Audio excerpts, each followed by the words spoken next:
Is there any discussion from the board? I actually, Magda, I appreciate, and Sarah, I appreciate what you claim to be facts. I think we have a different sense of what facts are. So I think we look at the same data and kind of look differently at it. So, I feel like when you talk about what the owners' experiences are, all we can look at is aggregate data. We don't have better data. If owners were willing to open up their books so we could...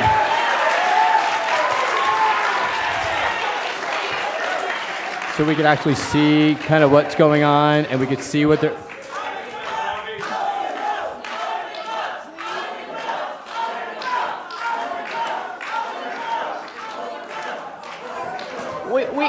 We hear you, and I hope we can continue to listen to Harvey's comments. Thank you. So, I think we would be a better place if we had better data, but the reality is we look at data and see owners doing really well and tenants getting evicted.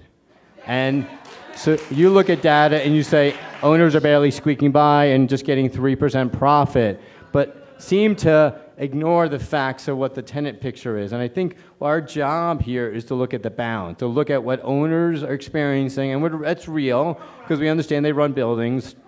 And then we balance that out against the needs of tenants who, in the Bronx alone, look at 20%, 22% decrease in income.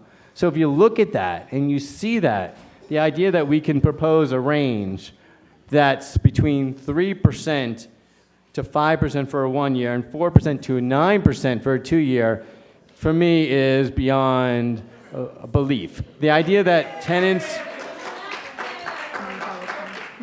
can survive that without looking at more homelessness, increased evictions, people struggling. What we should be doing is figuring out how everyone survives. We need landlords and we need tenants, and we want a city that's a rich, racially diverse, economically diverse city. This is not the way to get it. I would encourage all our board members to vote against this proposal because it does not share our values.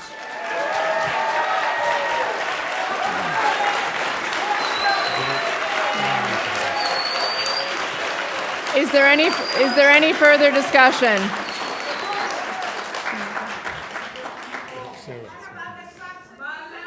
Harvey, I actually welcome, again, sort of being the new person allows, and there's many new people on this board, allows me to have I have no buildup of expectations of anything. And so I actually welcome an honest dialogue, having both sides represented, because it is our mandate to look at all of the above.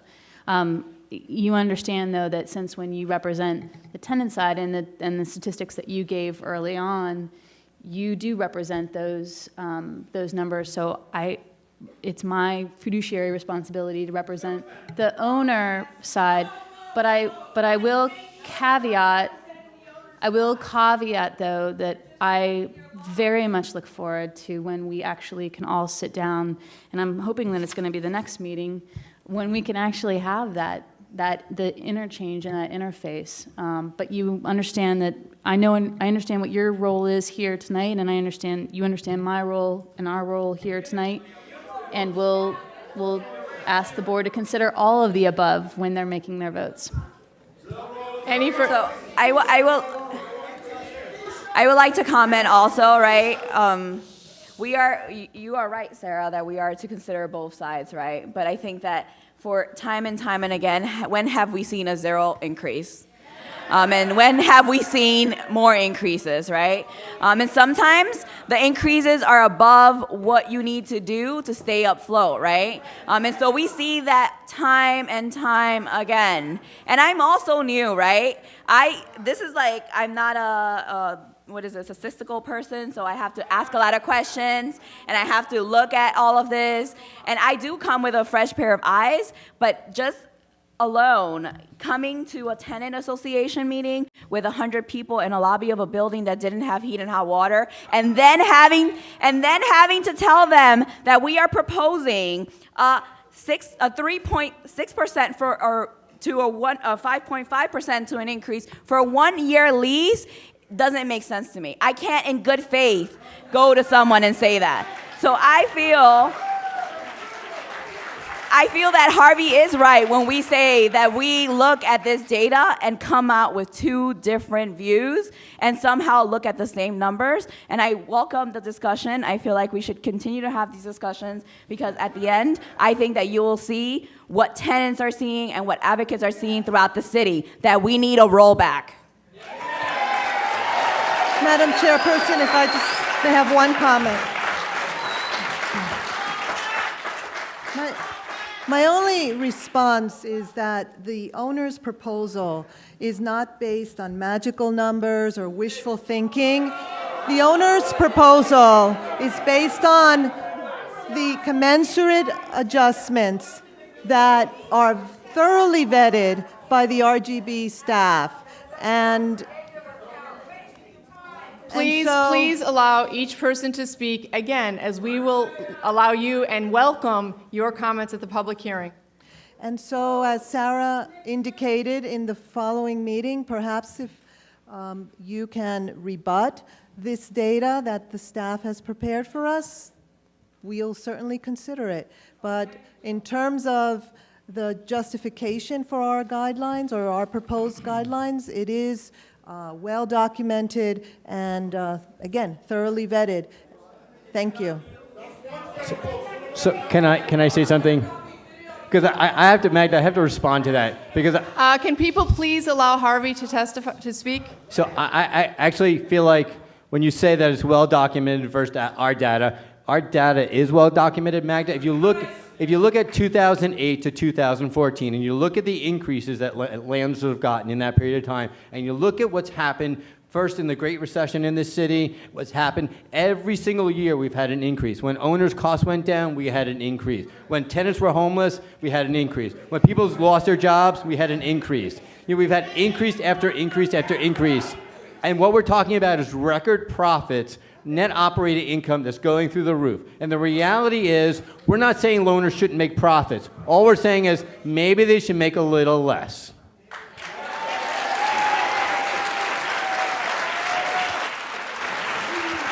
I'd like to call for a vote. Magna Cruz? Yes. Yes. Harvey Epstein? Harvey Epstein? Very, very, very, very emphatically, no. Stephen Flax? No. Shayla Garcia? No. Cecilia Hosa? No. Carol Shine? No.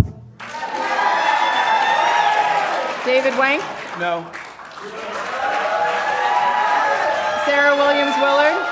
Yes.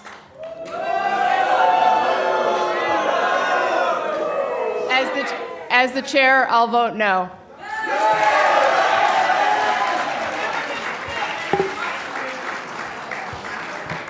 So at this time, I'd like to put forward a motion.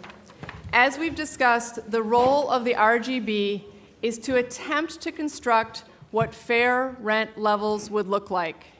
We are in a city that doesn't have an actual operating rental market because we have scarcity. We have citywide vacancies of 3.12%. That's low. In Brooklyn, the vacancies are 2%.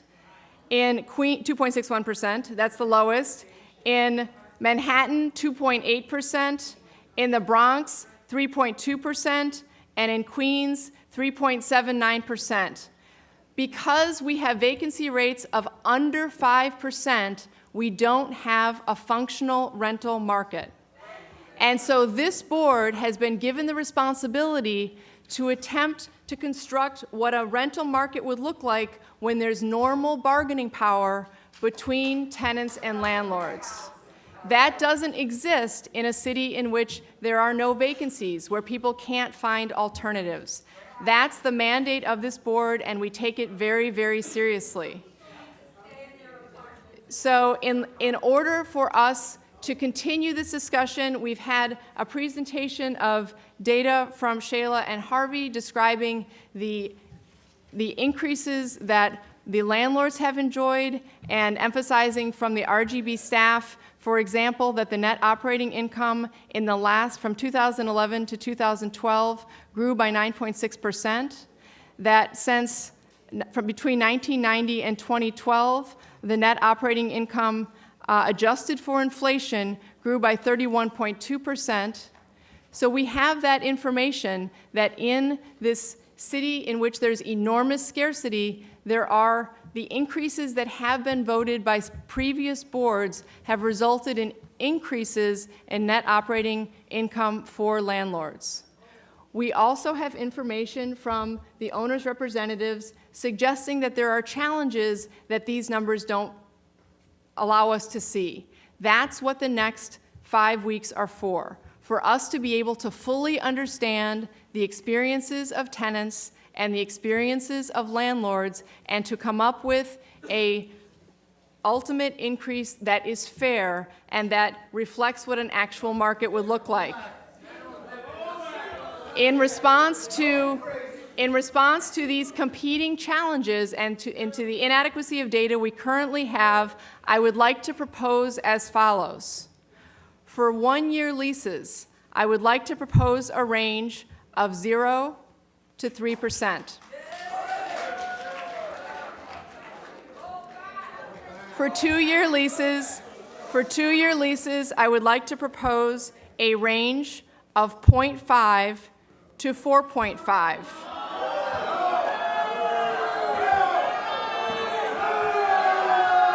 I would like to propose a sublet allowance of 10%. No vacancy allowance is permitted except provided by sections 19 and 20 of the Rent Regulation Reform Act of 1979. For lofts, I'd like to propose the same range: 1-year leases, 0% to 3%. 2-year leases, a range of 0.5% to 4.5%. Vacancy loft units, no vacancy allowance is permitted under this order, therefore except as otherwise provided in section 286, subdivision 6 of the multiple dwelling law. The rent charged to any tenant for a vacancy commencing on or after October 1st, 2014 and on or before September 30th, 2015 may not exceed the base rent referenced above plus the level of adjustment permitted above for increased periods. Special guideline, we'd like to continue this as it has been, 30% above maximum base rent. The fair market for existing housing is established by the United States Department of Housing and Urban Development, HUD, for the New York City primary metropolitan statistical area pursuant to Section 8C1 of the United States Housing Act of 1937, 42 U.S.C. Section 1437, and 24 CFR Part 888, with such fair markets to be adjusted based upon whether the tenant pays his or her own gas and or electric charges as part of his or her rent, as such gas and or electric charges are accounted for by the New York City Housing Authority. The HUD-determined fair market rents shall be published in the Federal Register to take effect on October 1st. At this time, I would like to put forward a motion for proposed rental adjustments for rent-stabilized hotel units. I move to adopt the language of proposed hotel order, section 44, as read into the record at this meeting, and I move to adopt the following proposed rental adjustments for rent-stabilized hotels. 1, residential Class A apartment hotels, 0% increase. 2, lodging houses, 0% increase. 3, rooming houses, Class B buildings containing less than 30 units, 0% increase. 4, Class B hotels, 0% increase. 5, single-room occupancy buildings, MDL Section 248 SROs, 0% increase. No vacancy allowance is permitted under this order. Therefore, the rents charged for tenancies commencing on or after October 1st, 2014 and on or before September 30th, 2015 may not exceed the levels over rentals charged on September 30th, 2014 permitted under the applicable rent adjustment orders. To summarize, I am proposing a 0 to 3% increase in 1-year leases, 0 to 3.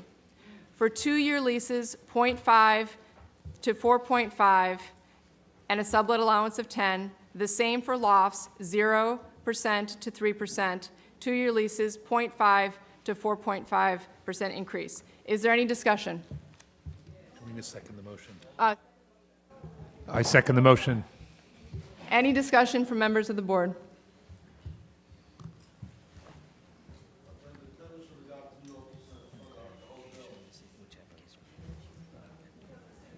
For the special guideline, it should be whichever is greater.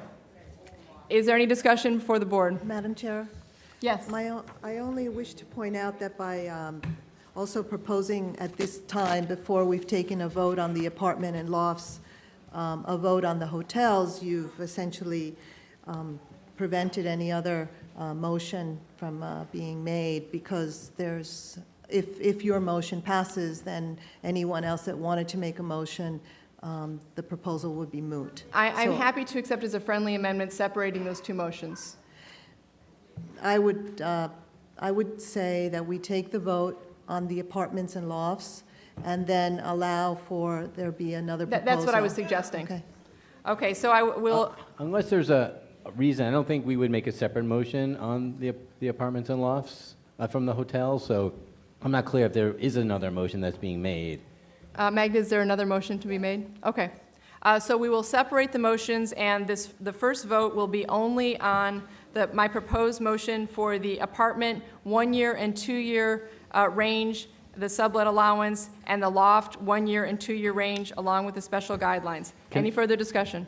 Yeah, this 10% sublet allowance, can you explain that for us? Because I'm confused about why you're proposing 10% and what the data they're using to kind of use that as a frame for that, because it's really a disturbingly high number in my head. It's the allowance that's been in place it's a 10% sublet allowance that goes to landlords, as a 10% sublet allowance is allowed for tenants. Right. And has been the range for the past decade or so. Right, but, so are you saying that we don't have a choice to do 10%, or we could do? I'm not saying we don't have a choice. I'm saying, that's my proposal.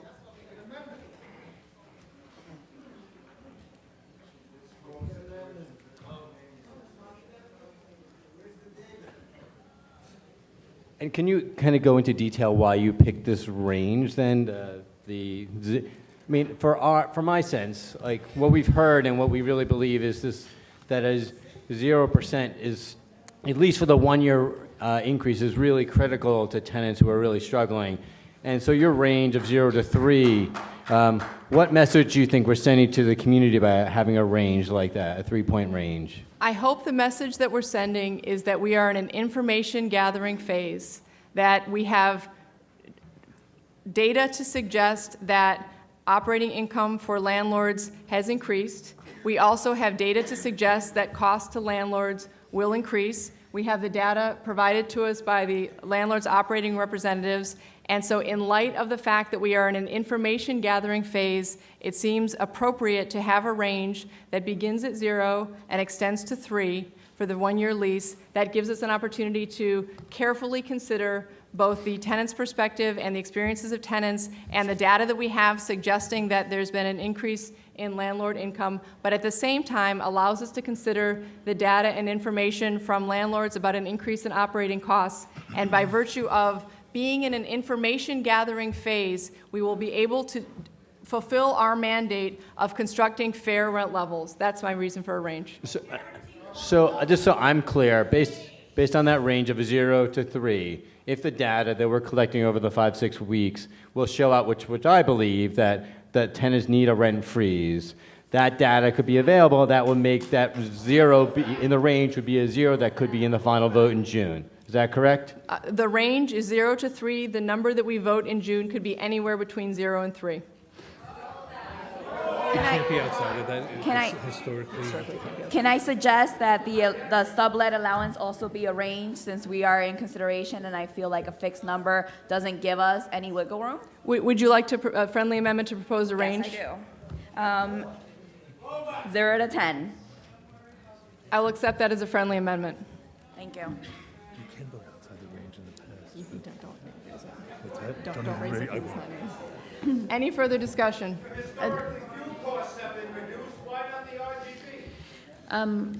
It might be good, Rachel, if you clarified what a sublet allowance is, because I'm not sure if The everybody. sublet allowance is a percentage.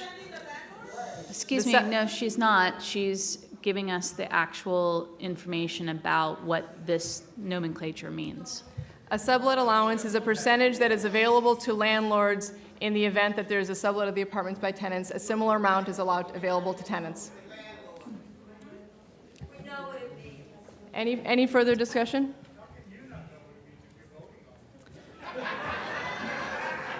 If there's no, Is she making, Shayla, are you making an amendment to the, on the range on the, Yeah. That was Sublet that was allowance. accepted as a friendly amendment, my understanding, right? I just also want to make sure that we are having the discussion of the fact that we in this room, a lot of us feel that we deserve a rent freeze for both the first year and the second year. And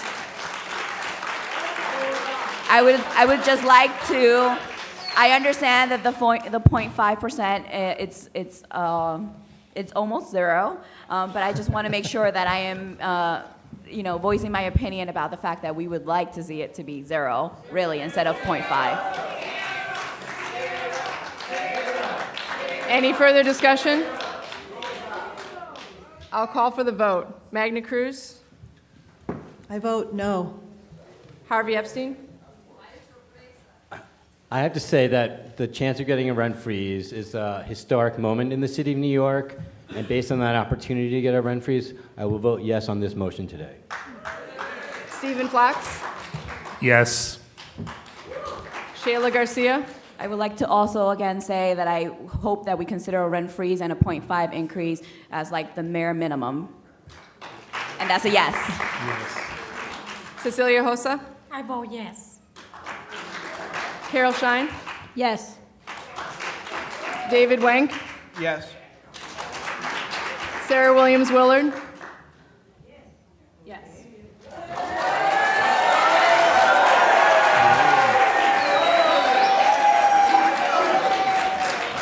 needless to say, I vote yes on my own motion. I would now like to allow an opportunity for a counter proposal for the SROs, for the hotel. Madam Chair, unless we close our eyes to the changes in costs for rent-stabilized hotel buildings, unless we simply ignore the facts, there is absolutely no basis for a zero in which you have increases in taxes of 6.4%, increases in fuel oil of 7.8%, increases in utility of 13%, for essentially an overall increases in costs to run hotels of 6.4%. In light of these facts, I move to have a minimum of a 3% increase for residential Class A hotels, same for the other categories of hotel units, lodging houses, rooming houses, SROs, and Class B hotels. Is there a second for that proposal? No proviso. Is there a second for that motion? I second that motion. Any discussion? Yeah, I have to say I don't say this often, but that's really, Magda, I appreciate your concern about hotel landlords, but oh my God, are they like the richest people on the planet? I swear. Like, the idea that SRO tenants who went from 160,000 units to less than 30,000 units in a period of 25 years, there are no longer an affordable stock of SRO units. And what we're doing by sending the message to hotel owners that they can get increases, it's accepting that they want to push all these people out. This is the last bastion of affordable housing for this population. And it's beyond belief that we would encourage anything above a zero. So I would encourage everyone to vote this down, move on quickly, and let's get a zero for our hotel tenants, because that's what they need and deserve. Madam Chair, just a brief response, very brief. Yes.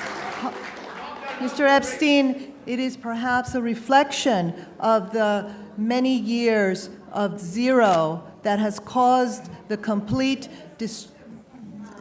that hotel units are essentially being erased from the world of regulated housing. And it is in that spirit that I made my proposal, because in fact, it isn't this minor increase that will cause owners to push out tenants. It will in fact be, and has been shown to be, the imposition of zero in hotel buildings for so many years that has caused for this class of housing to be essentially very, very quickly disappearing from the face of New York City housing. Can we hear from Shayla, please? I like Harvey. Feel like you are well intentioned, but it does say something when no hotel owners came to testify on behalf of why they deserve an increase. I also feel that, the depletion has been happening for a really long time, way before these 0% increases were adopted. And I also think that, for a population that makes lower income and is at higher risk than rent-stabilized apartments and lofts, this motion baffles me and makes no sense. Any further discussion?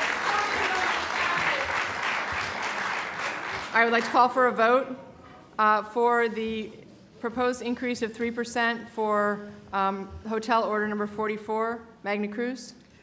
Yes. Harvey Epstein, No. Stephen Flax, No. Shayla Garcia, No. Cecilia Hosa, No. Carol Shine, No. David Wank, No. Sarah Williams Willard, Yes. Rachel Gotzel chair, no. So at this point, I would like to re-propose my proposal for hotel orders of 0 for each category of hotels. Any discussion? I'll call for a vote. Magna Cruz? No. Oh, did he second? We didn't second. May I have a second for my proposed order? I second the motion. Thank you, Stephen. May I now call for a vote? Magna Cruz? No. Harvey Epstein? Yes. Stephen Flax? Yes. Shayla Garcia? Yes. Cecilia Hosa? Yes. Carol Shine? Yes. David Wank? Yes. Sarah Williams Willard? No. Rachel Gotzel as chair, yes.